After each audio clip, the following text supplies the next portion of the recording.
بسم اللہ الرحمن الرحیم۔ السلام علیکم، کیا حال ہے آپ سب کا؟ امید کرتا ہوں آپ سب ٹھیک ہوں گے، خیر خیریت سے ہوں گے، اور دعا ہے اللہ آپ کو خوش رکھے، آباد رکھے۔ تو آج لیوی گارڈن میں آئے ہوئے ہیں، یہاں پہ تربیتی کیمپ ہے، مطلب احرام باندھنا اور باقی سب کچھ بتایا جائے گا ہمیں۔ تو ابھی آئے ہیں ہم، باقی لوگ آ رہے ہیں جو بھی ہیں،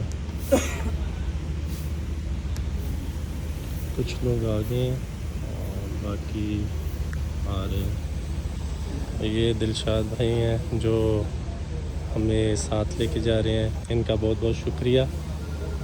اور کیا حال ہے دلشاد بھائی؟ ٹھیک ہے، الحمدللہ۔ اور ہمارے ساتھ اجاز بھائی بھی ہیں، وہ آئے نہیں ابھی، وہ بھی مطلب کہ ٹریول ایجنسی ان کی ہے۔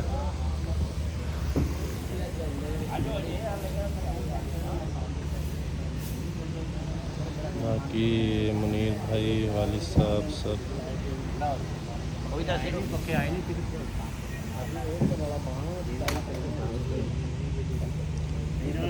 یہ خوش آمدید عائشہ ٹریول کی طرف سے لگایا گیا ہے۔ یہ سارے حاجی صاحب بھی ہیں جو انہوں نے حج پہ جانا ہے۔ 1 بجے انشاءاللہ یہ ہمارا پروگرام اختتام پذیر ہوگا۔ عائشہ ٹریول ٹور اینڈ آپریٹر کی طرف سے الحمدللہ اس سال یہ جو حاجی جا رہے ہیں ان کے لیے یہ تربیت کا پہلا پروگرام ہے۔ اچھا، اس کے بعد ہمارا جو دوسرا تربیت کا پروگرام ہوگا وہ 1 جولائی کو ہوگا۔ 1 جولائی کو جمعے والے دن۔ اچھا، اس میں وقت کی پابندی رکھیے گا۔ آج تو پہلا پروگرام ہے نا، تو کافی چیزیں تیار کرنی تھی، کافی ارینجمنٹ کرنے تھے۔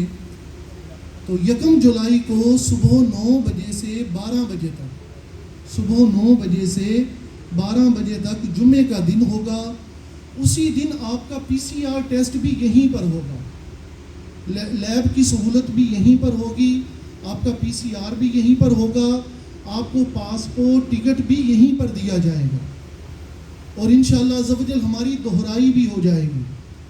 جو موجودہ معاملات ہوں گے، جو کرنٹ پوزیشن ہوگی حرم کی، وہ بھی آپ کو عرض کر دی جائے گی، اور اس کے ساتھ ساتھ انشاءاللہ عز و جل یہاں سے جانے کا جو سلسلہ ہوگا وہ بھی ہم آپس میں طے کر لیں گے 1 جولائی جمعے والے دن 9 سے 12۔ ٹھیک، اب ہم عمرے کی تربیت شروع کرتے ہیں۔ کچھ ہمارے بزرگ بھی تشریف لا رہے ہیں، انشاءاللہ وہ بھی آ جائیں گے اتنی دیر میں۔ سب سے پہلے حاجی صاحبان اپنے موبائل فون بند کر دیں یا وائبریشن پر لگیں، لیکن بہرحال انتظامی معاملات ہوتے ہیں آپ کے لیے، انہوں نے گفٹ کا انتظام کیا، ارینجمنٹ ہوتے ہیں، ویزے وغیرہ کا پروسیس ہوتا ہے۔ الحمدللہ آپ کے تمام حاجی صاحبان، عائشہ ٹورز والوں کے تمام کے ویزے الحمدللہ لگ گئے ہیں۔ سب سے بڑی خوشخبری یہ ہے، ورنہ جو احباب مجھے جانتے ہیں، یہ جو سرکاری حاجی ہوتے ہیں بیچارے کب تک ان کا یہ پروسیجر چلتا رہتا ہے، لیکن یہ اجاز بھائی، دلشاد بھائی، یہ ان کی محنت ہے، اور یوں سمجھ لیں کہ کاروبار سے زیادہ ان کا یہ خدمت کا ایک جذبہ ہے کہ انہوں نے یہ بتا رہے تھے کہ یہ کل بھی ملتان تھے، کل کے پرسوں بھی یہ ملتان اسی حوالے سے گئے ہوئے تھے۔ اللہ تبارک و تعالیٰ قبول فرمائے۔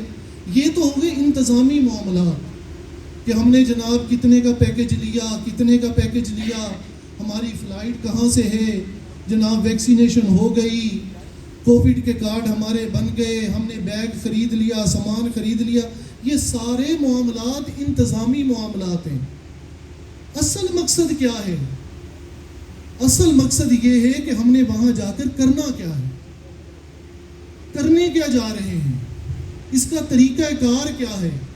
یہ جو لاکھوں روپے لگا رہے ہیں، سفر کر رہے ہیں، پردیس کاٹیں گے، ایک ملک سے دوسرے ملک جائیں گے، تو وہاں جا کر ہم نے کرنا کیا ہے، ہمارا کام کیا ہوگا، وہ کون سی چیزیں ہیں جو اللہ پاک نے ہم پر فرض کر دی اس سفر میں، جو ہمارے لیے ضروری ہیں، وہ کون سی باتیں ہیں جن سے رکنا ضروری ہے۔ نہیں رکیں گے تو جرمانہ لگے گا، عبادت کریں گے تو جناب 1 نماز پڑھیں گے 1 لاکھ نمازوں کا ثواب ملے گا۔ خوشخبریاں بھی ہیں اور اس کے ساتھ ساتھ احتیاطیں بھی ہیں کہ وہ گھر عام گھر نہیں ہے. وہ شاعر کہتا نا جو ہیبت سے رکے مجرم تو رحمت نے کہا بڑھ کر. جو ہیبت سے یعنی حاجی ڈر کے رک گیا کہ اللہ کا گھر آ گیا, تو شاعر کہتا جو ہیبت سے رکے مجرم تو رحمت نے کہا بڑھ کر چلے آؤ یہ گھر رحمان کا گھر ہے. تو اس لیے اس مبارک سفر میں حاجی صاحبان جہاں پر شوق ہے, جذبہ ہے, محبت ہے, وہیں پر اللہ کا ڈر بھی ہونا چاہیے. کہیں ہم سے کوئی جرم نہ ہو جائے, کہیں ہمارا رب ہم سے ناراض نہ ہو جائے. شاعر کہتے ہیں نا سنبھل کر پاؤں رکھنا حاجیوں شہر مدینہ میں, سنبھل کر پاؤں رکھنا حاجیوں شہر مدینہ میں, کہیں ایسا نہ ہو سارا سفر بیکار ہو جائے. تو یہ معاملات بھی ہم نے پیش نظر رکھنے ہیں, ڈر بھی ہو, محبت بھی ہو, شوق بھی ہو. یہ سارے معاملات ہم نے مل جل کر انشاءاللہ عز و جل چلانے ہیں. کچھ انتظامی معاملات جو مجھے بتائے گئے, آپ کی فلائٹ 4 جولائی کی ہے, ملتان سے ہم جائیں گے جدہ شریف. تو انشاءاللہ عز و جل کیونکہ جدہ جو ہے یہ حدود میقات کے اندر ہے, اس لیے ہم احرام باندھ کر جائیں گے, ہم یہاں سے احرام باندھ کر جائیں گے. اچھا, ہماری جو واپسی ہے وہ جدہ سے ملتان ہے 13 اگست کو. مدینہ منورہ سے ہم ڈائریکٹ جدہ آئیں گے, ہم واپس مکہ نہیں آ سکتے, یہ سعودی گورنمنٹ کے قوانین ہیں. ہم مدینہ منورہ سے واپس مکہ نہیں آ سکتے, ہم مدینہ منورہ سے سیدھے جدہ ایئرپورٹ پر پہنچیں گے اور وہاں سے ہماری فلائٹ واپسی ملتان کی ہو جائے گی. کچھ باتیں ساتھ ساتھ انشاءاللہ عز و جل تربیت میں ہم کرتے رہیں گے. حاجی صاحب اس مبارک سفر میں کچھ بنیادی باتیں ہیں. سب سے پہلے حاجی صاحب آپ کی نیت کی اصلاح, کس ارادے سے جا رہے ہیں, نیت کیا ہے آپ کی. امام بخاری رحمۃ اللہ تعالی علیہ نے بخاری شریف میں جو پہلی حدیث پاک نقل کی ہے اس میں فرمایا گیا ہے, اللہ کے رسول نے فرمایا انما الاعمال بالنیات, اعمال کا دار و مدار نیتوں پر ہے. کس ارادے سے جا رہے ہیں, سب سے پہلے ہم اپنی نیت کی اصلاح کریں کہ ہم اپنے رب کو راضی کرنے کے لیے جا رہے ہیں. اس لیے نہیں جا رہے کہ ہمارے رشتہ داروں کو پتہ چل جائے, جناب جہاں کاروبار کرتے ہیں ان کو پتہ چل جائے کہ ہم بھی حاجی ہو گئے ہیں, یا برادری والے کہتے تھے اتنے پیسے کمائے, اتنا جناب تمہارا کاروبار ہے, تم نے حج نہیں کیا. تو اپنی برادری کا یہ کول پورا کرنے کے لیے جا رہے ہیں, ان کا منہ بند کرنے کے لیے جا رہے ہیں. نہ کسی کا منہ بند نہیں کرنے جا رہے, اپنے رب کو راضی کرنے جا رہے ہیں, اللہ کے رسول کے حکم کی اتباع کرنے جا رہے ہیں. ہمارا رب ہم سے راضی ہو جائے, ہمارا حج آسان ہو, ہمارا حج قبول ہو. سب سے پہلے ہم یہ نیت کریں گے. اس مبارک سفر کی تیاریاں 2 طرح کی ہیں. سب سے پہلے ہماری روحانی تیاری. سب سے پہلے کون سی تیاری ہے؟ روحانی تیاری. روحانی تیاری میں جو سب سے پہلا معاملہ آتا ہے وہ ہمارے رشتہ داروں کا آتا ہے. ہمارے رشتہ دار, دوست احباب, عزیز و اقارب, ہمارے ساتھ کاروبار کرنے والے, ہمارے ساتھ رہنے والے, ہمارے محلے دار, ہماری بہنیں, ہمارے بھائی, ماموں, چاچو, خالہ, پھپھی, یہ رشتہ داروں سے ہمارا حسن سلوک, اگر ہم نے ان سے کوئی زیادتی کی ہے, دنیا میں رہتے ہوئے 100 طرح کے معاملات ہو جاتے ہیں.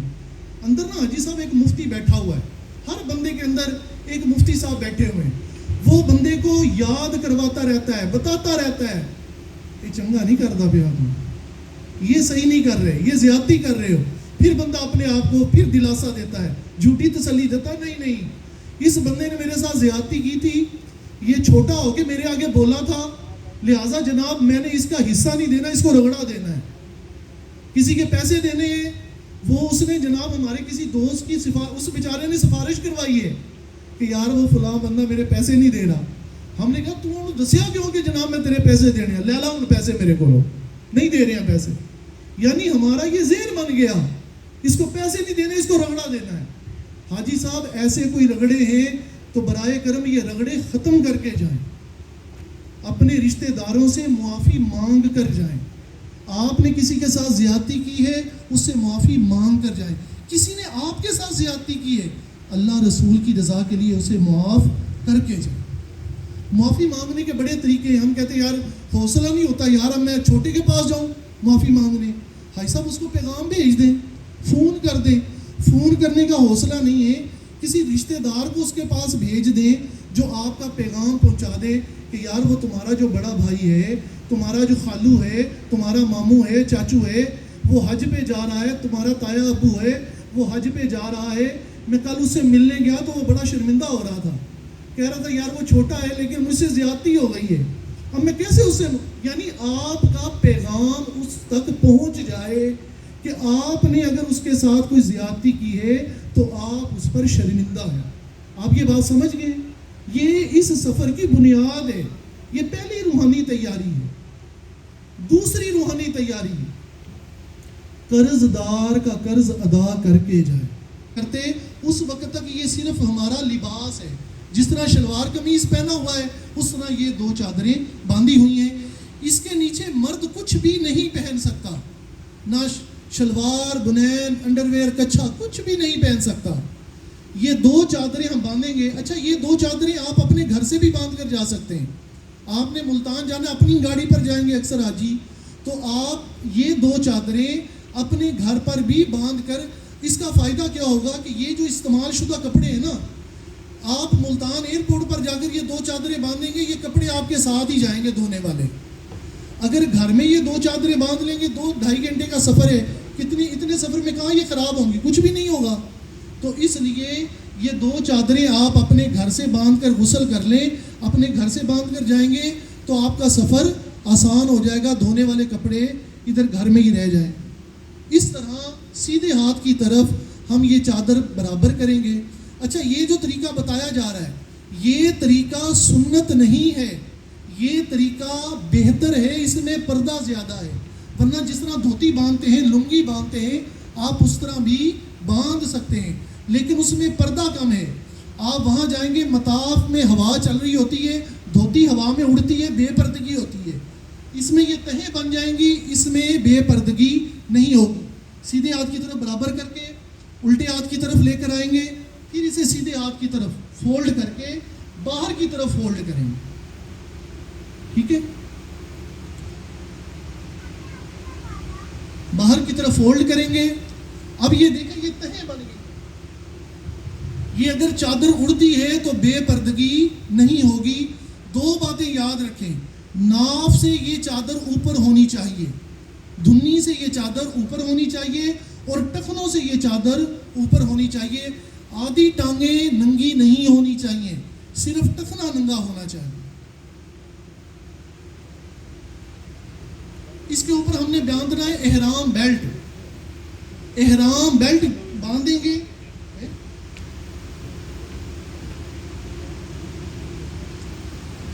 احرام بیلٹ باندھیں گے اور اس کو اس چادر سے چھپا دیں گے.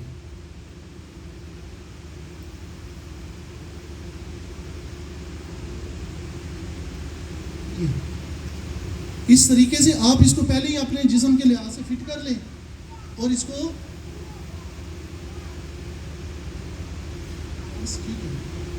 پیچھے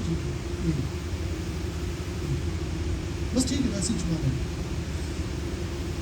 اس کو چھپانے میں مسئلہ یہ ہے کہ اب وہاں پر یہ حالات پیدا ہو گئے ہیں. ہمارا حاجی تو جاتا ہے نا, تو وہ تو جب رب کا گھر دیکھتا ہے تو اس کے جلووں میں گم ہو جاتا ہے. اب وہاں پر یہ بھی حالات ہو گئے کہ ہمارا حاجی دعا مانگ رہا ہوتا ہے, لوگ آتے ہیں بلیڈ مارتے ہیں, احرام بیلٹ ہی لے جاتے ہیں. کیونکہ احرام بیلٹ میں آپ کے پیسے ہوں گے, موبائل فون ہوگا, سارا سامان اسی میں ہوگا. یہ احرام بیلٹ احرام کا حصہ نہیں ہے. اس کو صرف اس نیت سے باندھیں گے کہ اس میں اپنا ضروری سامان, موبائل فون, اپنے ڈاکومنٹ, اپنے پیسے رکھیں گے. اس نیت سے اسے باندھیں گے. اسے دھوتی آپ کی ٹائٹ ہوگی لیکن دھوتی ٹائٹ کرنے کی نیت نہیں کریں گے. نیت یہی ہوگی کہ احرام میں کوئی اور جیب نہیں ہے تو لہٰذا اپنا سامان رکھنے کے لیے یہ بیلٹ باندھ رہا ہوں. اس کو چھپا دیں گے, اوپر والی چادر لیں گے.